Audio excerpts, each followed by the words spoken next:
नमस्कार, स्वागत है आपका प्रोफेशनल एस्ट्रोलॉजी पर। मैं यशराज तिवारी आज आप सभी के सम्मुख उपस्थित हुआ हूं मई 2025 के मासिक राशिफल को लेकर।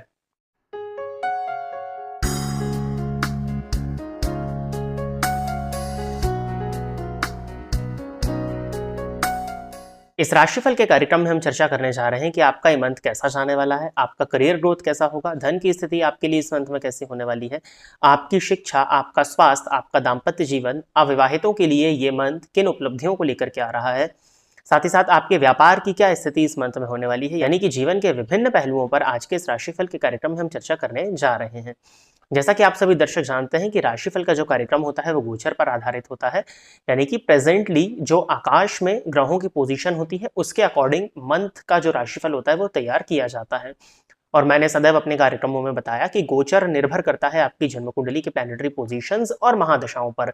यदि आपकी जन्म कुंडली की प्लैनेटरी पोजीशंस और दशाएं इत्यादि अच्छी चल रही हैं तो बुरा गोचर भी आपके लिए बहुत ज्यादा बुरा करके नहीं जाता है, और अगर अच्छी दशाएं नहीं चल रही हैं तो सामान्य सा दिखाई देने वाला गोचर भी आपके लिए कई बार बुरा परिणाम आपको दे जाता है। यदि आप अपनी जन्म कुंडली का अध्ययन कराना चाहते हैं तो इस वीडियो में जो नंबर्स फ्लैश हो रहे हैं उन पर संपर्क करके आप व्हाट्सएप के माध्यम से अपॉइंटमेंट लेकर के अपनी जन्म कुंडली का अध्ययन करा सकते हैं। अब सबसे पहले तो मैं आपको इस मंथ में जो ग्रहों का गोचर परिवर्तन होने वाला है उस विषय में अवगत करा देता हूं। तो हर मंथ की तरह इस मंथ भी सूर्य 15 मई को अपनी उच्च राशि मेष राशि को छोड़कर के वृषभ राशि में प्रवेश कर जाएंगे। साथ ही साथ बुध इस मंथ में 7 मई को मेष राशि में प्रवेश करेंगे एंड देन 23 मई को वृषभ राशि में प्रवेश करने वाले हैं। साथ ही साथ शुक्र इस मंथ के लास्ट में 31 मई को मीन राशि को छोड़कर के अपनी उच्च राशि को छोड़कर के मेष राशि में प्रवेश करने वाले हैं। और इस मंथ में दो बड़े ग्रहों का राशि परिवर्तन हो रहा है। गुरु राशि परिवर्तन करेंगे 14 मई को और ये वृषभ राशि को छोड़कर के मिथुन राशि में प्रवेश करेंगे। साथ ही साथ राहु केतु 18 मई को राशि परिवर्तन करने वाले हैं। राहु मीन राशि को छोड़कर के वक्री गति से कुंभ राशि में प्रवेश करेंगे और साथ ही साथ केतु कन्या राशि को छोड़कर के वक्री गति से सिंह राशि में प्रवेश करने जा रहे हैं। इस मंथ का राशिफल का कार्यक्रम जो आप सुनने जा रहे हैं, इस राशिफल के कार्यक्रम में हमने गुरु, राहु और केतु के विषय में चर्चा नहीं करी है। उसके पीछे रीजन ये है कि गुरु, राहु और केतु के राशि परिवर्तन को लेकर के मैं डेडिकेटेड एक अलग से वीडियो लेकर के उपस्थित होने का प्रयत्न आप सभी के सम्मुख करूंगा। साथ ही साथ शुक्र का गोचर 31 मई को चेंज होने वाला है, तो जो कि इस मंथ के लिए कोई बहुत ज्यादा इंपॉर्टेंस नहीं रखता है, तो वो हम जून के राशिफल में चर्चा करेंगे। आज का जो राशिफल का कार्यक्रम होने वाला है वो मेनली दो ग्रहों के गोचर परिवर्तन के आधार पर होने वाला है। एक है सूर्य जो कि 15 मई को अपनी मेष राशि को छोड़कर के वृषभ में जाएंगे, और बुध का परिवर्तन इस मंथ में दो बार है, 7 मई को एंड देन 23 मई को। तो इन्हीं ग्रहों के गोचर के आधार पर आज का राशिफल का कार्यक्रम आप सुनने जा रहे हैं। स्क्रीन पर भी आपको ग्रहों की गोचर की पोजीशन देखने में मिल जाएगी। यदि आप इस कार्यक्रम को देखते हैं और इस कार्यक्रम के माध्यम से आपका कुछ भी लाभ होता है तो आप इस वीडियो को लाइक करें, साथ ही साथ इस चैनल को सब्सक्राइब करें ताकि इन फ्यूचर जो भी कंटेंट मेरे द्वारा इस चैनल पर अपलोड किया जाता है उसका नोटिफिकेशन आपको मिलता रहे। यदि इस कार्यक्रम के माध्यम से आपका कुछ भी लाभ होता है तो आप इस वीडियो को ज्यादा से ज्यादा लोगों के साथ में शेयर करें ताकि और भी लोगों का लाभ हो और उसका माध्यम आप सभी दर्शक बने। आइए अब हम चर्चा प्रारंभ करते हैं राशियों के क्रम में 10वीं राशि अर्थात मकर राशि के जातकों के लिए मई 2025 का ये मंथ क्या लेकर के आ रहा है। मकर राशि के जातकों के लिए देखा जाए तो राशिपति का परिवर्तन तो आपके हो ही गया है, 3rd हाउस में हो रहा है, 7.5 इत्यादि से अब आप मुक्त हो चुके हैं। राहु केतु का राशि परिवर्तन हो जाएगा जिस पर हम डेडिकेटेडली आने वाले समय में चर्चा कर लेंगे। सूर्य के इस गोचर काल से आपके इस राशिफल की शुरुआत करते हैं। अष्टम भाव के स्वामी बने हुए सूर्य चतुर्थ स्थान में आकर के उच्च राशि में संचरण कर रहे हैं। वैसे तो सूर्य उच्च राशि में बैठे हुए हैं लेकिन कहीं ना कहीं हेल्थ का ध्यान देने की जरूरत है।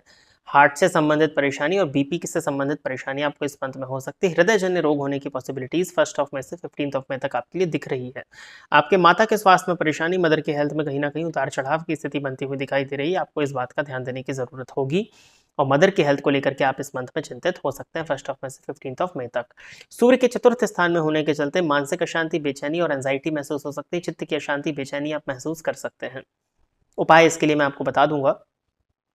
जनता के बीच में प्रसिद्धि पाने के लिए ये समय अच्छा है, और सरकारी नौकरी इत्यादि से जुड़े हुए थे, सरकार से जुड़ करके यदि आप काम करते हैं तो ये समय आपके लिए अच्छा है। 1 मई से 15 मई तक सरकार से लाभ और सरकार से सहयोग मिल जाए इस बात की पॉसिबिलिटीज बनती हैं।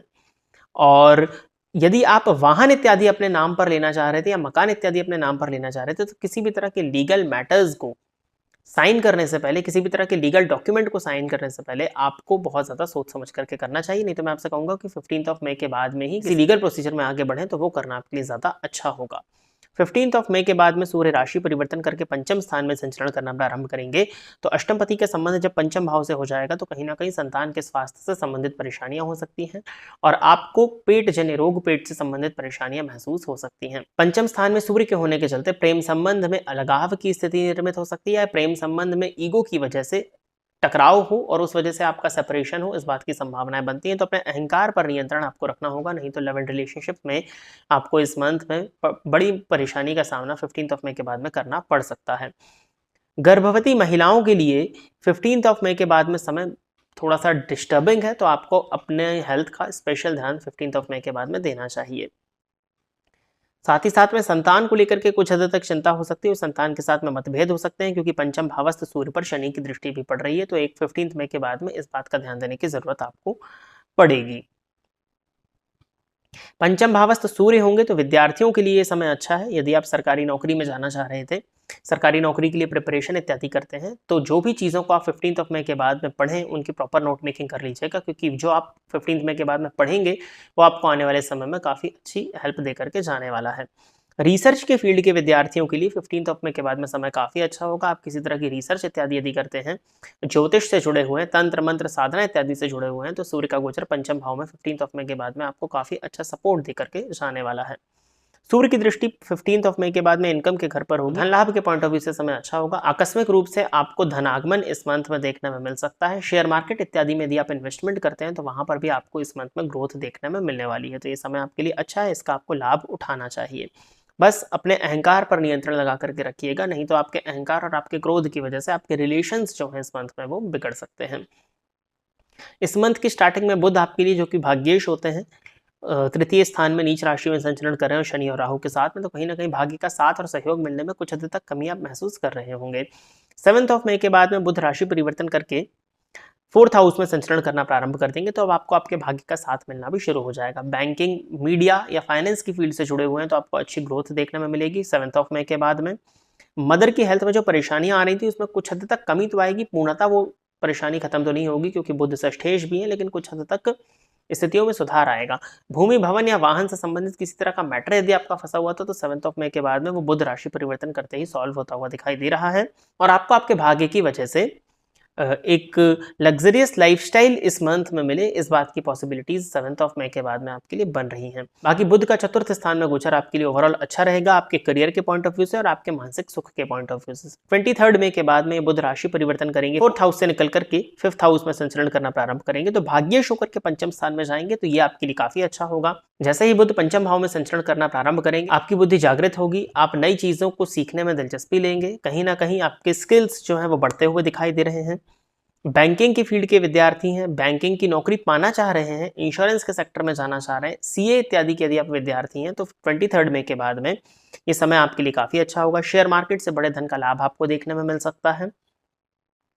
पेट से संबंधित थोड़ी सी परेशानी हो सकती है तो इसका ध्यान देना होगा आपको, 23 मई के बाद में वो प्रॉब्लम बढ़ सकती है। इसके अलावा संतान को लेकर के जो चिंता थी वो 23 मई के बाद में काफी हद तक कम हो जाएगी, क्योंकि भाग्येश का संबंध पंचम स्थान से बनने लग जाएगा। इसके साथ ही साथ धर्म, कर्म, ज्योतिष इत्यादि में भी आपकी रुचि बढ़ेगी, कहीं ना कहीं पूजा पाठ, मंत्र सिद्धि इत्यादि में आपका मन लगेगा, तो ये समय भी आपके लिए अच्छा होगा। शेयर मार्केट में यदि आप इन्वेस्टमेंट करते हैं तो 23 मई के बाद में आपको स्पेशली इन्वेस्टमेंट करना चाहिए, क्योंकि 23 मई के बाद में आपका शेयर मार्केट इत्यादि में इन्वेस्टमेंट करना मैं काफी अच्छी ग्रोथ को मिलते हुए फाइनेंसेस वाइज देख रहा हूं आपके लिए। बाकी शुक्र जो कि योग कारक प्लैनेट होते हैं वो पूरे ही मंथ 3rd हाउस में संचरण कर रहे हैं, तो आपके पराक्रम की वजह से आपको भाग्य का साथ तो मिल ही रहा है, तो वो मिलता हुआ एज इट इज रहेगा। प्रेम संबंध में कुछ हद तक परेशानियां हैं, उसका ध्यान देने की जरूरत है। व्यापारिक पॉइंट ऑफ व्यू से देखा जाए तो व्यापार में धन का आगमन, व्यापार के माध्यम से ग्रोथ, व्यापार में ग्रोथ और व्यापार का विस्तारीकरण तीनों ही चीजें दिखती हैं। और प्रचार प्रसार सोशल मीडिया इत्यादि के माध्यम से यदि आप अपने व्यापार का करना चाह रहे थे तो वो इस मंथ में आप पूरे ही मंथ कर सकते हैं। पार्टनरशिप में यदि बिजनेस है तो पार्टनर के साथ में संबंध कुछ हद तक बिगड़ सकते हैं, इस बात का ध्यान देने की जरूरत होगी। मैरिड लाइफ के पॉइंट ऑफ व्यू से देखा जाए तो 7th भाव में नीच के मंगल कहीं ना कहीं परेशानियों को क्रिएट करेंगे, लेकिन उच्च राशि में शुक्र है तो अल्टीमेटली चीजें आपके पक्ष में हो जाएंगी, तो कोई बहुत ज्यादा चिंता करने की जरूरत नहीं है। बाकी करियर में ग्रोथ है, करियर इत्यादि को लेकर के किसी भी तरह की चिंता नौकरी पेशा लोगों के लिए इस मंथ में नहीं दिखती है। उपाय के तौर पर आपको हनुमान जी की आराधना इस मंथ में करनी चाहिए। हनुमान चालीसा का नित्य एक बार यदि आप पाठ करते हैं तो ये उपाय करना आपके लिए फेवरेबल होगा। और सूर्य चूंकि पंचम भाव में आकर के शनि की दृष्टि से दृष्ट होंगे, इसके लिए नित्य सूर्य भगवान को जल दीजिए। रविवार के दिन आदित्य हृदय स्तोत्र का पाठ करना भी आपके लिए इस मंथ में काफी ज्यादा फेवरेबल होगा। तो प्रिय दर्शकों, ये था मकर राशि के जातकों के लिए मई 2025 का राशिफल। आशा करता हूं कि मकर राशि के जातक मेरे द्वारा बताए गए इस राशिफल के कार्यक्रम से संतुष्ट होंगे। यदि आप इस कार्यक्रम को देखते हैं और इस कार्यक्रम के माध्यम से आपका कुछ भी लाभ होता है तो आप इस वीडियो को लाइक करें, साथ ही साथ इस चैनल को सब्सक्राइब करें, ताकि इन फ्यूचर जो भी कंटेंट मेरे द्वारा इस चैनल पर अपलोड किया जाता है उसका नोटिफिकेशन आपको मिलता रहे। यदि इस कार्यक्रम के माध्यम से आपका कुछ भी लाभ होता है तो आप इस वीडियो को ज़्यादा से ज़्यादा लोगों के साथ में शेयर करें, ताकि और भी लोगों का लाभ और उसका माध्यम आप सभी दर्शक बने। आज के इस राशिफल के कार्यक्रम में बस इतना ही रखते हैं। नमस्कार।